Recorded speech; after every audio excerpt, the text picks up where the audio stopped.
تو یہ آنکھیں اس لیے رب نے دی تھیں کہ اس سے میرا قرآن پڑھو. تو قیامت کے دن وہ شخص نابینا اٹھایا جائے گا. میرے حضور نے ارشاد فرمایا کہ راتوں کی تنہائیوں میں اٹھ اٹھ کے قرآن پڑھا کرو اور قرآن پڑھتے ہوئے رویا کرو. پھر کہا فَإِن لَمْ تَبْكُوا فَتَبَاكُوا، اگر رونا نہ آئے تو رونے کی کوشش کیا کرو. حضرت داتا گنج بخش علی حجویری سے ایک مرید نے پوچھا حضرت اگر رونے کی کوشش کریں پھر بھی رونا نہ آئے؟ فرمایا مقدر پہ رویا کرو. اتنے سنگ دل ہو گئے ہو.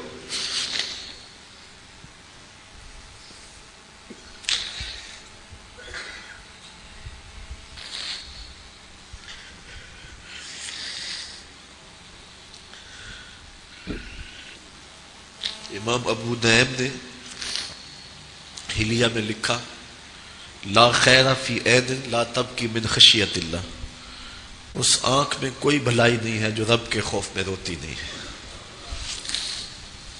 رومی کہتے ہیں جہاں پانی چلتا ہے وہاں سبزہ اگتا ہے اور جہاں آنسو چلتے ہیں وہاں رب کی رحمت اترتی ہے.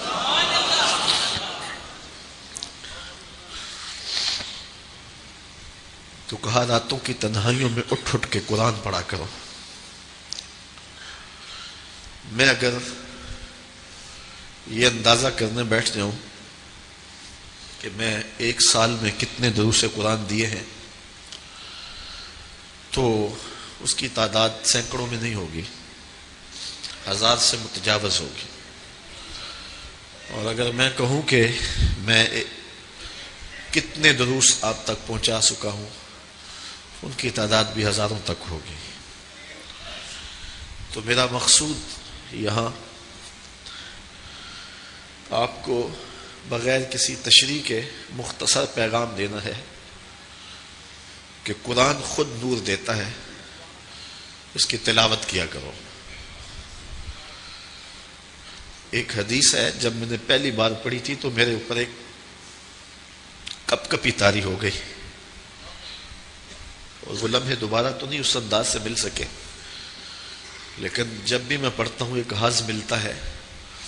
فرمایا قرآن یہ اللہ کی وہ لٹکتی ہوئی رسی ہے جس کا ایک سرا تمہارے ہاتھ میں ہے اور دوسرا سرا تمہارے رب کے ہاتھ میں. کرنٹ لگتا ہے کہ یہ وہ قرآن ہے جس کا ایک سرا رب کے ہاتھ میں ہے تو دوسرا سرا تمہارے ہاتھ میں ہے. یہ جو لائٹیں جل رہی ہیں یہ کنیکشن کا ایک سرا یہاں ہے تو دوسرا منگلہ میں ہے، تو یہاں بھی اجالے آ رہے ہیں. تو کہا قرآن ڈائریکٹ فیض دے گا، قرآن ڈائریکٹ نور دے گا. علامہ اقبال نے اپنے ایک ملنے والے کو خط لکھا، کہا ترجمہ نہیں بھی آتا تو پھر بھی تلاوت کرو، خالی تلاوت کرنے والے کے قلب کا تعلق حضور کے دل سے جڑ جاتا ہے. تو کہا کہ ذکر سے مراد قرآن مجید کی تلاوت ہے. سیارہ ڈائجسٹ کا ایک قرآن نمبر چھپا تھا، اس میں ایک شخص کی کہانی لکھی تھی کہ قبر کھودتے اس کی قبر کھل گئی. لوگوں نے دیکھا کہ قبر میں روشنی ہے اور کفن بھی میلا نہیں ہوا، اور وہاں گلاب اگے ہوئے ہیں جس کی خوشبو سے ماحول میں عطر پھیلا ہے. تو لوگ اس نشان پہ صاحب قبر کا گھر تلاش کرتے رہے. اس کی بیوہ سے ملاقات ہو گئی، اگرچہ وہ بہت زیادہ بوڑھی ہو چکی تھی. پوچھا تیرے شوہر کا کیا عمل ہے کہ ہم نے اس کی قبر میں روشنی بھی دیکھی ہے اور خوشبوئیں بھی دیکھی. اس نے کہا میرا شوہر ایک دیہاتی شخص تھا، مجھے کوئی اس کا ایسا عمل نظر نہیں آتا. ہاں یہ مجھے یاد ہے کہ وہ قرآن مجید تو نہیں پڑھا تھا لیکن اس کتاب سے محبت اسے بڑی تھی، اور صبح جب نماز پڑھنے جاتا تو لوگ قرآن مجید کھول کے بیٹھتے تو اسے بڑا دکھ ہوتا کہ میں بھی قرآن پڑھا ہوتا تو مجھے بھی یہ برکت نصیب ہوتی. اب گھر آتا تو اس کے قدم بوجھل ہوتے. گھر آ کے طاق پہ پڑے ہوئے قرآن مجید کے نسخے کو اٹھاتا اور کھولتا اور ایک ایک سطر پہ انگلی رکھتا اور کہتا مالک مجھے نہیں پتا یہ کیا لکھا ہے، لیکن جو لکھا ہے سچ لکھا ہے۔ پھر نیچے آ جاتا، کہتا مالک مجھے نہیں پتا یہ کیا لکھا ہے، میری بدقسمتی کہ مجھے نہیں پتا، لیکن جو لکھا ہے سچ لکھا ہے، تیرا کلام ہے۔ انگلیاں پھیرتا جاتا اور یہ کہتا چلا جاتا یہ بھی حق ہے، یہ بھی حق ہے، یہ بھی حق ہے اور یہ بھی حق ہے۔ تو آج اس کی قبر میں جو اجالے پھیلے ہوئے ہیں تو اس قرآن کی محبت کی وجہ سے ہے۔ اللہ ہم سب کی قبروں میں روشنیاں کر۔ چونکہ ہماری تحریک قرآن مجید کی تحریک ہے تو اللہ کی کرم نوازیاں ہو جائیں۔ ہم اس کتاب کا حق تو ادا نہیں کر سکتے، لیکن نوکری تو اللہ نے ہمیں نصیب کر دی ہے۔ اللہ اس کتاب کی برکتیں ہمیں نصیب کرے۔ تو میں آج کے اس اجتماع میں آپ کو یہ سبق دیتا ہوں،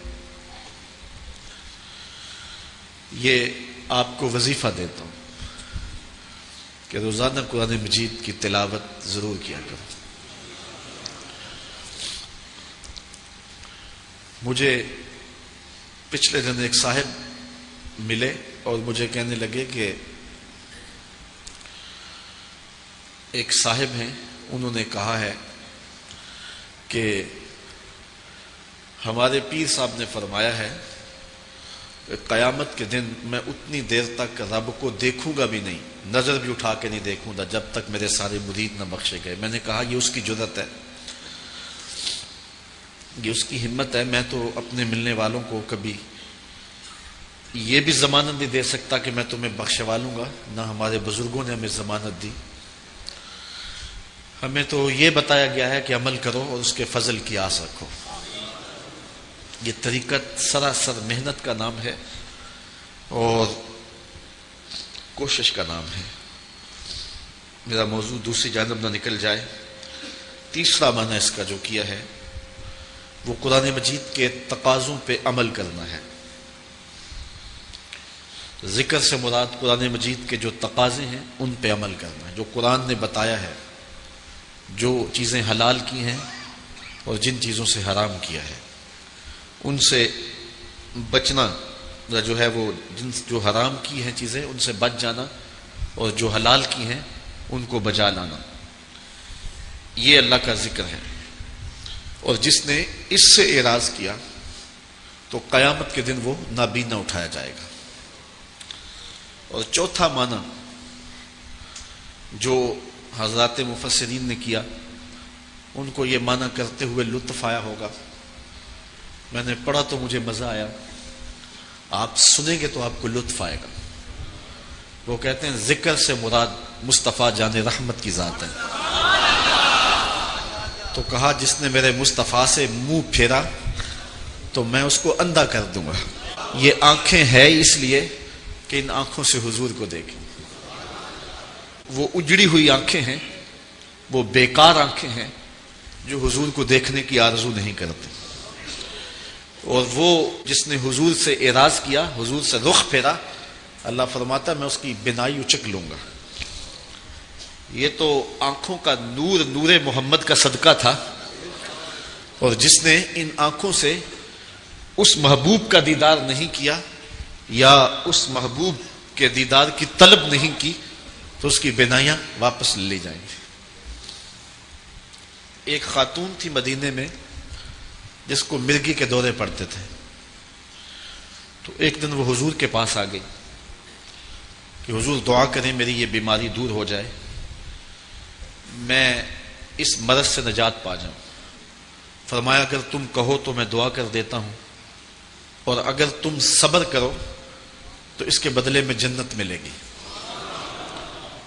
اس نے کہا یہ جنت والا سودا مجھے قبول ہے، مجھے پڑے مرگی کے دورے، مجھے کوئی پریشانی نہیں، مجھے جنت والا سودا منظور ہے۔ لیکن حضور اتنی میری گزارش ہے کہ میں عورت ذات ہوں، جب میں مرگی کے دورے سے گر پڑتی ہوں تو میرا سطر بھی بعض اوقات کھل جاتا ہے. تو یہ دعا کر دیں کہ میرا سطر نہ کھلے.